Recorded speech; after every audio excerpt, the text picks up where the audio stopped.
शास्त्रों में एक भाव कहा जाता है, सतम विहाय भोक्तव्यम सहस्त्रम स्नानमाचरेत लक्ष विहाय दातव्यम कोटि तक्त्वा हरिम भजेत। सतम विहाय भोक्तव्यम, मानव को 100 काम छोड़ करके पहले भोजन करना चाहिए। यदि भोजन का समय है और उस समय 100 काम आ रहे हैं तो पहले उनको छोड़ो, पहले भोजन करो। एक प्रकार से अगर आप कहीं सफर करके आए हो, कहीं दूर से आए हो, कहीं थके हारे आए हो और स्नान भी नहीं कर पाओ और भोजन करना पड़े तो कर लो। लेकिन दूसरी बात सुनो, सहस्त्रम स्नानमाचरेत, 1000 काम छोड़ करके स्नान करो। अब इससे बात ये सिद्ध हो गई कि भोजन बाद में करो, पहले स्नान करो। तो यहां ये बात तो सिद्ध है कि स्नान तो करना ही चाहिए भोजन से पहले। तो सतम विहाय भोक्तव्यम सहस्त्रम स्नानमाचरेत और लक्ष्य विहाय दातव्यम, दान करने का समय है तो उस समय स्नान भी छोड़ दिया जाए तो कोई आपत्ति नहीं है, पहले दान करो। लक्ष्य विहाय दातव्यम, परंतु अंतिम भाव इतना सुंदर कहा गया, कोटिम तक्त्वा हरिम भजेत, करोड़ काम छोड़ो, पहले हरि का भजन करो। एक बार को मैं जब अध्ययन करता था, 9th क्लास में था, तब से मैं भागवत पढ़ रहा हूं। तो जब मैं पढ़ने के लिए अपने गुरुजी के साथ बैठता था तो 1 घंटा 2 घंटा रोज भागवत जी का अध्ययन स्वयं से भी करता था। तो हमारे गुरुजी से मैं बोलता था कैसे पढ़ते हो, वो पूछते थे तो मैं कहता सुबह उठ के नहा धो करके बढ़िया जो है तिलक विलक लगा के धोती वोती पहन के साफ सुथरे बन के तब भागवत जी पढ़ते हैं। बोले ऐसे तुम भागवत कभी याद नहीं कर पाओगे। तो हमने कहा कैसे पढ़े? बोले राक्षस बन के पढ़ो, देव बन के मत पढ़ो। स्वाध्याय सदैव, राक्षस जो होते हैं ना, राक्षसों में लगन ज्यादा होती है। बोले नहाओ धो मत, ज्यादा व्यवस्था करने की जरूरत नहीं है। जब तक विद्यार्थी हो तब तक राक्षसत्व ग्रहण करके रहो। बोले बिना नहाए धोए, बिना बस बिस्तर पर बैठ जाओ, कंबल ओढ़ के भागवत जी खोल के पढ़ने लग जाओ। अब तुम नहाओगे धोओगे, व्यवस्था करोगे, टेबल लगाई, लाइट लगाई, लैंप लगाई, बढ़िया क्रीम व्रीम लगा के तब बैठोगे तो फिर पढ़ ही नहीं पाओगे। तो अध्ययन करते समय, स्वाध्याय करते समय ज्यादा व्यवस्था नहीं होनी चाहिए। सहजा भाव में विद्या ज्यादा ग्रहण कर पाते हैं हम। जितने सरल बनकर के पढ़ना शुरू करोगे उतनी जल्दी याद होगा, और जितनी व्यवस्थाएं ग्रहण करके पढ़ना शुरू करोगे व्यवस्था में ही रह जाओगे। फिर इसलिए मानव को ज्यादा अपने जीवन में नियम नहीं लाने चाहिए, 1 या 2 नियम ही होने चाहिए। बहुत नियम वाले लोग फिर फंसते हैं बाद में, और नियम पूरा नहीं होता है तो फिर स्वयं को ही ग्लानि होती है स्वयं पर कि हमने ये नहीं कर पाए, अभी तक वो नहीं हो पाया। इसलिए मैं ज्यादा नियम नहीं होने चाहिए। नियम 2 हों, लेकिन ऐसे हों कि किसी भी परिस्थिति में पहुंच जाए वो नियम पूरा होगा। एक कुम्हार था, मटका बनाने वाला। उसके घर के सामने एक व्यक्ति रहता था। तो वो व्यक्ति कथा में गया तो कथा में उसने सुना कि अपने जीवन का कोई एक नियम बना लो। तो अब वो सोचने लगा क्या नियम बनाऊं। तो उसने नियम बनाया, वो रोज सुबह उठ करके और अपनी खिड़की से मटका बनाने वाले कुम्हार को देखता था। ये उसका नियम था। रोज सुबह उठ करके खिड़की खोल करके कुम्हार को देख लेता, बस उसका फिर वही नियम था, उसी से दिन शुरू होता था। वो बोला ये सहज है, इसमें ज्यादा कुछ करना नहीं है, रोज इसको देख लूंगा बस। व्यास जी ने कहा था कोई नियम बनाओ, ये नियम बढ़िया है, इसको देखूंगा। वर्षों हो गए उसका ये नियम चलता ही रहा, रोज सुबह उठ के कुम्हार को देखता था।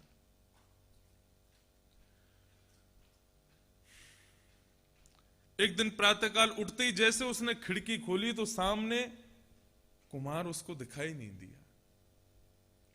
कुम्हार नहीं दिखाई दिया तो उसने आंख बंद कर ली, बोले जब तक कुम्हार दिखेगा नहीं मैं नियम अपना आगे कैसे चलाऊं। तो आंख बंद करके बाहर गया, कुम्हार के घर में गया, उसकी पत्नी से बोला तुम्हारे पति कहाँ हैं?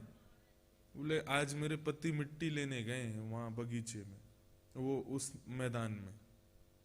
कहाँ है मैदान? बोले यहां से सीधे जाओगे, आगे से राइट टर्न लोगे, वहीं वहीं खड़े होंगे वो। तो ऐसी आंख पर हाथ रख करके थोड़ा थोड़ा जमीन देखता और चलता चलता, बोले कुम्हार को ही देखूंगा सबसे पहले। वहां पहुंचा, उसने देखा तो वो दिख गया। अब वहां कुम्हार खुदाई कर रहा था, खोदते खोदते उसको 4 सोने के कलश मिल गए। अब जैसे उसको सोने के कलश मिले तो वो चारों तरफ देखे कोई देख ना ले मुझको, तो वो उनको व्यवस्थित कर रहा था। इतने में ही वो पहुंच गया, उसने देख लिया देख लिया देख लिया देख लिया, मैंने देख लिया, आप मेरा नियम पूरा हो गया। उसको लगा कुमार को कि इसने मेरे कलश देख लिए। उसने कहा आजा आजा, 2 तेरे 2 मेरे। बोले क्या? बोले इधर आजा, देख लिया ना तूने, 2 ले जा तू। बोले क्या दे रहे हो? बोले इधर आओ। उसने उठा के 2 कलश दे दिए। बोले अब तुमने देख लिया था इसलिए मैंने 2 तुमको दे दिए, 2 मेरे पास है, अब किसी को बोलना नहीं। उसने सोने के कलश हाथ में लिए और मन में विचार करने लगा।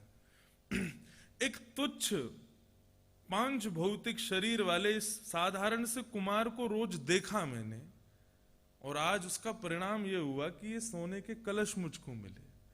यदि मैंने कोई एक अच्छा एक नियम अपने जीवन में बनाया होता, या रोज प्रातःकाल उठते ही श्री राधा रमन लाल का दर्शन, प्रातःकाल उठते ही माता पिता का दर्शन, गौ माता का दर्शन, या कोई भी एक श्रेष्ठ नियम बनाया होता, तो आज मेरे साथ क्या होता, आज मेरी स्थिति क्या होती। एक साधारण से नियम का फल यह है, तो एक उच्च नियम का फल क्या होता। तो मेरा कहना मानिए, नियम ज्यादा नहीं होनी चाहिए, क्वांटिटी ज्यादा मत रखो, क्वालिटी रखो। एक हो लेकिन क्वालिटी अच्छी हो उसकी। बिना नियम के कोई नहीं होना चाहिए। सुबह उठ करके चाय पीना, सुबह उठ करके ये करना, वो ये सारे नियम श्रेष्ठ नहीं माने जाते। सुबह उठ करके प्रभाते कर दर्शनम, सुबह उठते ही कर दर्शन। अब लोग सोचते हैं कर दर्शन का तात्पर्य क्या है, उसके पीछे रीजन क्या है, क्यों देखते हैं हम लोग हाथ। सुनो,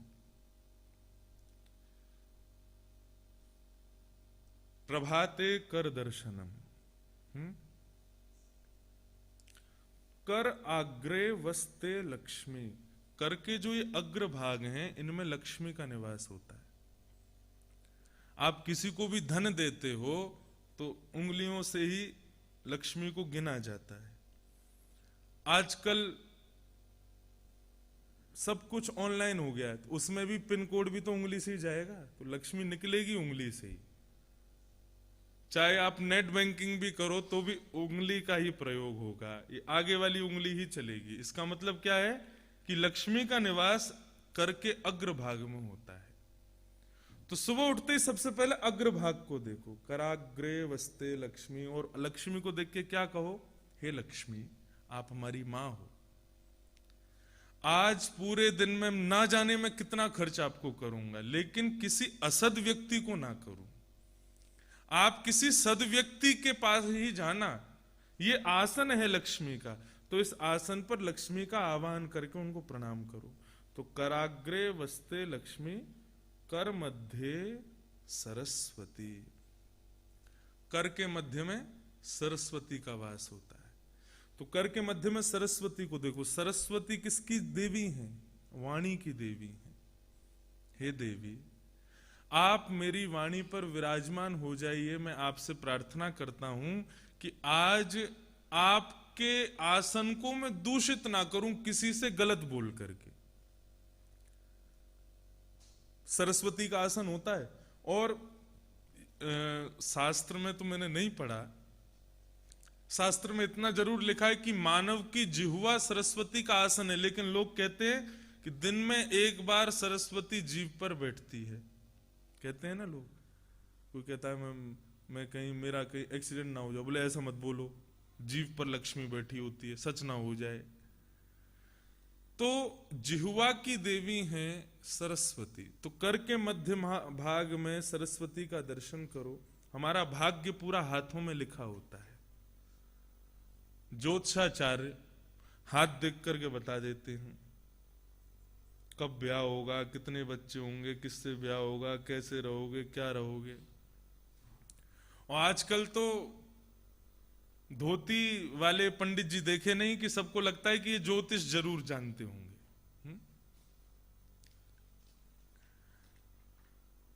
मोस्टली हम लोग भी जब जाते हैं तो फ्लाइट्स में या ट्रेन में कहीं भी जाते होंगे तो लोग जरूर पूछते हैं, अगल बगल वाले बैठे हुए लोग देखेंगे पहले तो थोड़ी देर तक, उसके बाद देखेंगे बोले कि इनको ज्योतिष आती है कि नहीं, फिर बोलेंगे आप पंडित जी हैं, हम कहेंगे हाँ पंडित जी हैं। हाथ देखना तो आता होगा आपको। हमारे साथ एक पंडित जी रहते हैं, वो बड़ा बढ़िया हाथ देखते हैं, यहां पर भी आए हैं। मैं उंगली करके नहीं बताऊंगा कौन से हैं, नहीं तो सब उन्हीं के पास जाओगे फिर। तो वो एक बार मेरे साथ कहीं रायपुर से या कहीं से मैं आ रहा था, तो ये बैठे थे साथ में, तो इनके बगल में सीट पे जो पैसेंजर था उससे इनकी बातचीत शुरू हुई, और मैं अपना कुछ लगा था या सो गया था, पता नहीं, मुझे याद नहीं। थोड़ी देर में मैं आंख खोल के देखता हूं तो ये उसका हाथ देख रहे थे, हाँ, और लाइट वाइट जला के बिल्कुल बढ़िया ऐसे करके, और थोड़ी देर में देखा उसने पॉकेट से 500 रुपए निकाल के इनको दी थी। मैंने बात, तुम्हारी तो कमाई यहाँ पे भी हो गई, आकाश में भी तुम्हारी कमाई हो रही है। तब उन्होंने मुझे 2-3 ट्रिक्स बताए। बोले महाराज 2-3 चीज हैं वो तो याद ही कर लो, वो सबके साथ होती है, हाथ देख के वो तो बता ही देनी चाहिए। क्या? सबसे बड़ी बात है परफेक्शन। हाथ देखो तो बिल्कुल ऐसे टाइट करके, बिल्कुल साफ साफ करके देखो, हाँ भाई, लगना चाहिए कि इसको आता है।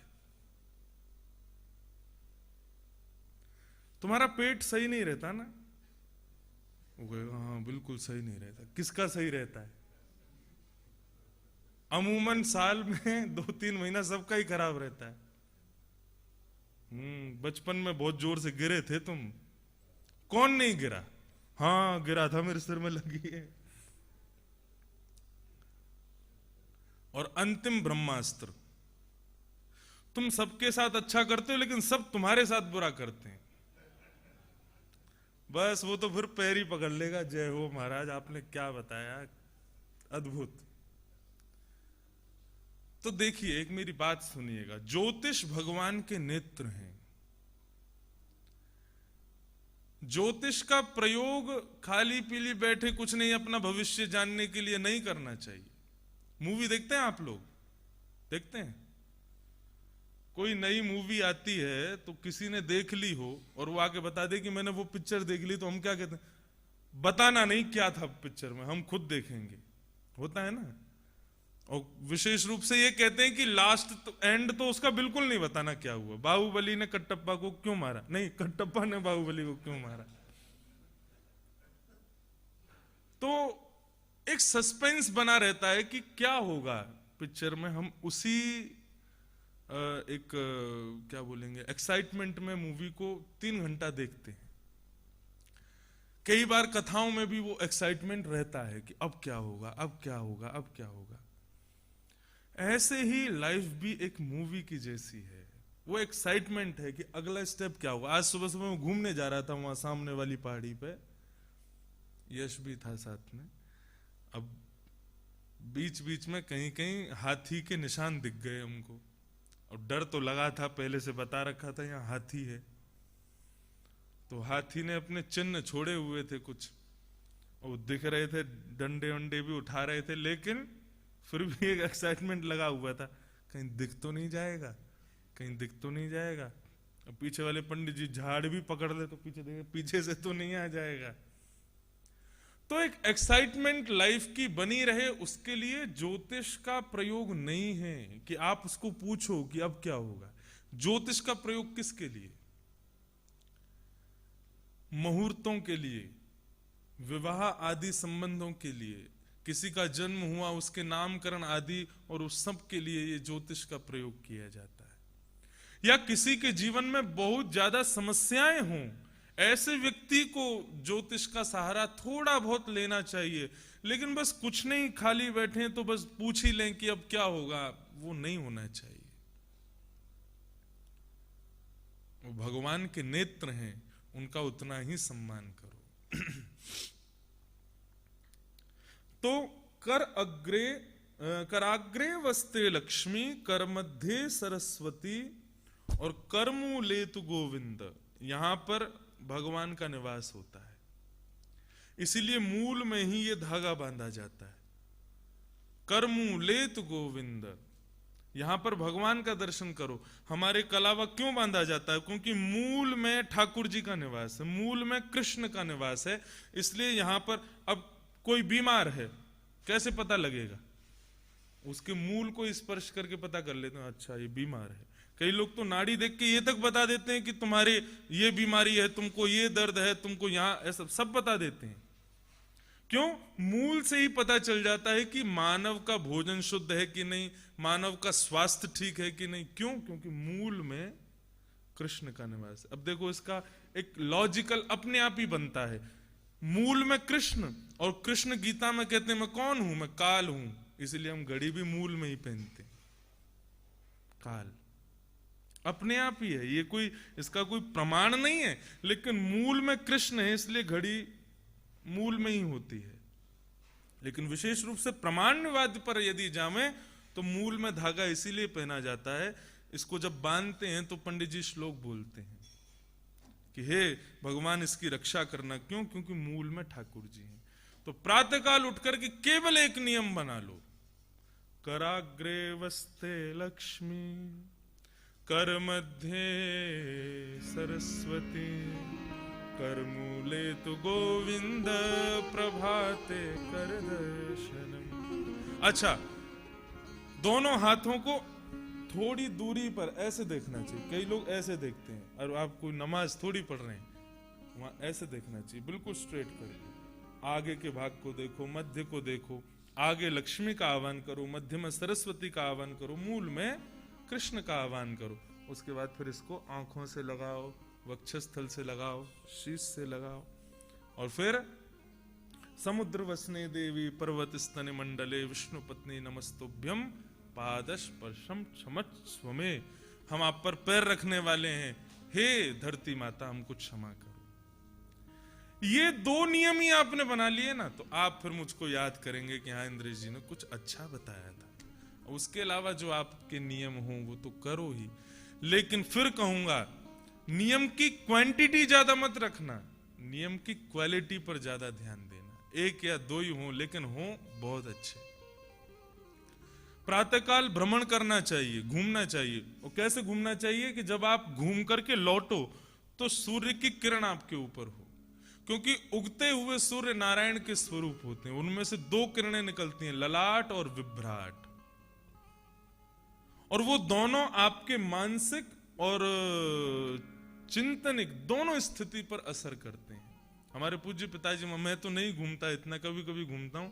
हमारे पिताजी रात में 2 बजे भी कथा करके आएंगे तो 4:30 निकल जाएंगे, और उनका नियम है 8 किलोमीटर रोज घूमते हैं।